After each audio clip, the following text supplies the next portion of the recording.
Welcome to the Clear to Send podcast, a podcast about wireless engineering, where we educate you on Wi-Fi technology, talk about design tips, troubleshooting, interviews, and the tools. Here are your hosts, Rowell and François. Hello. Welcome to a brand new episode of Clear to Send. We're actually outdoors, outside of the San Diego Convention Center because Cisco Live just ended. And we're actually physically together. We're physically here in the same space. We're not 3 hours apart or even 9 hours apart, wherever, depending on where François is across the world. It's a jet setter. But we wanted to recap some of the cool things that we came across, the conversations we've had with different people, and the technology that Cisco is bringing out there to us, right? So obviously Wi-Fi 6 is a big thing. So why don't we start there?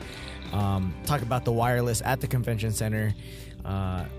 People will probably think, hey, they're using the new Catalyst. What the? They're using the new Catalyst access points at the convention center, right? Yeah, that's what you would think, but no, they didn't deploy Wi-Fi 6 for the event. They had Wi-Fi 6 deployed for very specific areas. Yeah. But for the future, like they have the Whisper Suites, as you call it. That's where they have the Wi-Fi 6 access points because they want people to see what they're working on. Yeah, and they just released the new Wi-Fi 6 AP, so a couple of months ago, and then 9115, 9117, and 9120. And so I guess for the convention centers, we met with the guy from the NOC, and they just prefer to run something that's stable and something that they've used in the past. Yeah. So just to ensure that they don't have any big downtime or big issues with the Wi-Fi. Yeah, and that's exactly the case, right? When you're running such a big conference that where thousands of people rely on wireless, we're talking 28,000 people, that's going to be critical. You don't want to use them as a guinea pig. Exactly. And then not have a great conference. But we were fortunate to be part of that early NOC discussion as Cisco champions, where we got an inside look of how they're monitoring wireless, how they deployed this within just a few days. It was really interesting to see some of those statistics. Yeah, that was very interesting. They showed us the topology of how the network is set up here for Cisco Live. And something else they outlined related to Wi-Fi 6 was the fact that, we don't have many Wi-Fi 6 client devices out there in the wild yet. So even if you deploy Wi-Fi 6 access points, it's not going to be used at its fullest because most of the client devices were AC client devices. But during that NOC talk, there was actually 5 Wi-Fi 6 clients on the network. Yeah. They were probably just the test devices, weren't they? Yeah.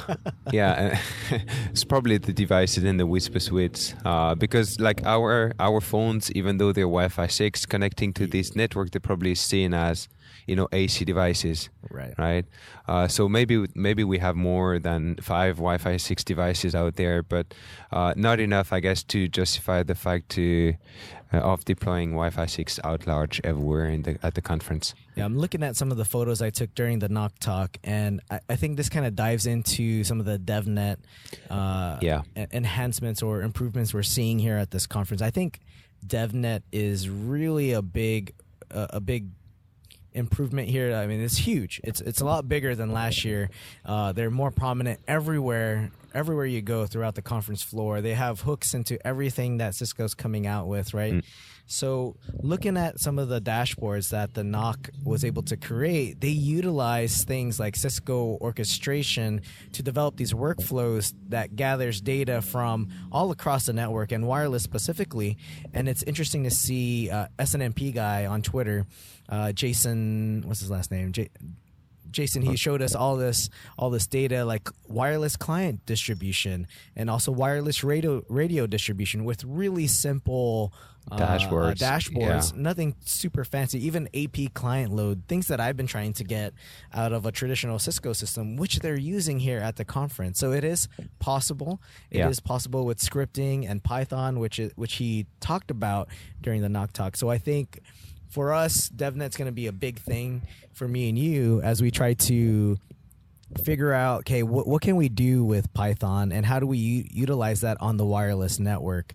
And maybe that kind of dovetails into the certifications that they just announced. Yeah, so Cisco actually on the first day during the opening keynote, they announced the new certification program, and part of this new certification program will be the introduction of certification for DevNet. And so all of these, they're pretty much saying that nowadays the network engineer should have some sort of software knowledge. So he could just use that into his day job and incorporate it into his workflow and routine to do automation, programmability, monitoring and all of that.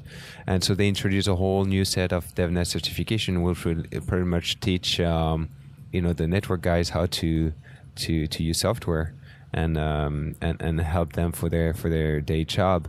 And it was a big announcement, a big change, because they're not only introducing these new DevNet certifications, but they're also changing the current CCNA, all the CCNP certification tracks and how you get your certifications. Everything changes with that, and we don't even have all the information yet. I haven't even digested everything because there is a lot to understand with those changes, especially when it comes to, hey, where did all the wireless certifications go, right? Yeah. And those will be analyzing a little bit further and letting the wireless guys know, okay, what does DevNet mean to me and where are those certifications? So that's more to come in the future. I mean, what else did we do at Cisco Live? We had a talk with some of the vendors that Cisco is partnering with, right? They have a little bit more closer relationship with Intel, Samsung, and Boingo. That was an interesting discussion, and good to see that Cisco is making those partnerships, because we are trying to understand very some of early these, on too in the development really early process. on as we talk about Wi-Fi 6 and how the clients actually work on the wireless network.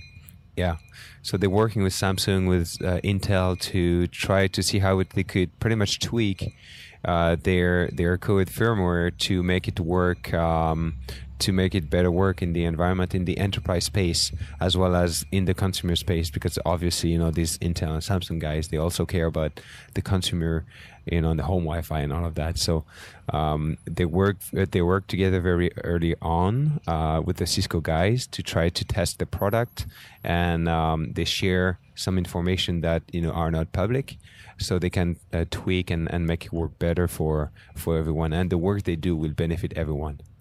Yeah, so hopefully we can get a little bit more information out of these guys into how like gathering data from these client devices. I think that's going to be coming down the pipeline, and that's kind of needed to understand what is the client experience there, what is the user experience, which metrics are used by the client device to take certain decisions. Because every device manufacturer has their own set of algorithms and metrics that they use to determine all that information.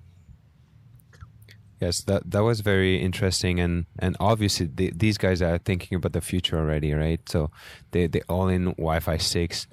They were even talking about how they were testing these Wi-Fi 6 devices when no one knew that they were working on Wi-Fi 6 devices. So they pretty much used older version of Samsung phones and then hide the. Well, they used the shell of a Samsung S9, but the inside had Wi-Fi 6. And they deployed that in airport and different universities and tried to see how these devices would behave on the network. That's pretty cool. And it's also, everyone should know that it's not an easy task to try to get all these companies together to try to make everything work cohesively on a wireless network. There's going to be things that just don't work. Yeah. Like basically the problems we see today. That's still going to happen, but at least they're still trying to work together to make it a little bit easier, right? In terms of getting devices onboarded. Roaming is a big one, right? I think one of the things that we talked about as these device manufacturers talk about, we talk about roaming and here are these thresholds that we look at. And you look at these companies and you go, aren't you guys part of the IEEE? Yeah. But yet there's no standard on roaming at all. Yeah, but also they said that they cannot share everything they're doing because of the competition, and they still want to keep the edge, and it's a money thing. At the end of the day, it definitely is capitalism at its finest. So they have to, and they were saying that as well to us, right? They can share some of the information and they can work with different vendors and partners to an extent, but at the end of the day, they're not able to share everything, and that's probably the reason why they're not able to create a standard that everyone can use and rely on. And, one of the other big things, too, at this conference was this debut of open roaming. We've had an episode about open roaming with Jerome Henry. We actually got to use open roaming here at the conference. And by Monday, the day of the conference, the start of officially of the conference, I think there was over 10,000, 12,000 users actively using open roaming. Yeah, so the stats we got from Jason Davis from the keynote. According to Stephen Cooper, who is our fan here, the only one here watching us. Actually, Jason Davis from the NOC was saying that during the opening keynote, 50% of the wireless clients were connected through open roaming, right? And open roaming was actually very, very easy from the user standpoint. It's super easy to use. I even set it up before coming to the show. So when I downloaded the application on my phone, I just clicked on agree to the open roaming agreement. Of course, I read all the text. Oh, you read it all that quickly, huh? Yeah. And then when I showed up at the event, without even me knowing, my phone connected to the Wi-Fi, and I was on the Wi-Fi just like that. So you don't even have to think about it. It's from the user standpoint, it's awesome. I think it's the future of public Wi-Fi. Yeah, especially for visitors at any public venue, for example, just to be able to connect with whatever your credentials are at your home institution, we'll say your home enterprise. Being able to use those credentials and automatically join without having to deal with maybe a splash page, right? And also it's secure. It's no longer just an open SSID. So it's using .1x.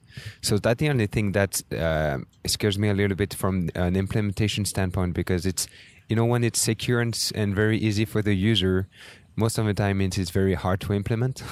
So I don't know. We didn't talk too much about that with the NOC guys, but I would like to do it myself at least once to see how hard it is to implement the open roaming end to end with the providers. What do you do on the controller? How do you test it and all of that? But I mean, for us, it was super easy to use. I didn't see a lot of issues with it, even though sometimes I would be connected to the LTE. I saw a couple issues. You saw a couple of issues? It's the first time they're doing this implementation at this scale. There's bound to be issues, right? So it's probably one big test. I think it was bold of them to actually roll out open roaming when they just discussed this a couple months ago. They just announced it in April. So I think that's a pretty big achievement on Cisco's end to make it work as well as it did. I mean, there were a couple of problems, but I don't think those were necessarily Wi-Fi problems. Like a conference this big with 24,000 plus devices, you're going to run into problems. I think in the early days, like Sunday and Monday, there were some connectivity issues on Wi-Fi, but that's only after you were already connected, and that turned out to be some IPv6 issue because I did have an IPv6 address. But overall, I thought how Cisco handled the Wi-Fi at the conference was phenomenal, even across different hotels. Yeah, the Wi-Fi was really good for a conference, and doing conference Wi-Fi sometimes I know it's not easy. It's a lot of work behind the scene. So it was really good. All right, so that's all we're going to do for this episode. Just want to give you guys a heads up about Cisco Live. We're going to be publishing more content afterwards because we did also record video, which is going to be interesting to see because of the demos that we saw and the people, behind the scenes. You actually get to physically see who they are, and it's going to be great. Yeah, and then let us know about the videos. That's just our first try at it. So let us know if we did stuff correctly, and if everything looks good, we'll be publishing it on our YouTube channel. So we'll link everything in the descriptions, and we'll link also more documents on the sessions we attended here. They had some pretty cool wireless sessions here, so we'll link that in the show notes so you guys can check it out. All right. Thank you, guys. We'll see you in the next episode. Thank you. Bye.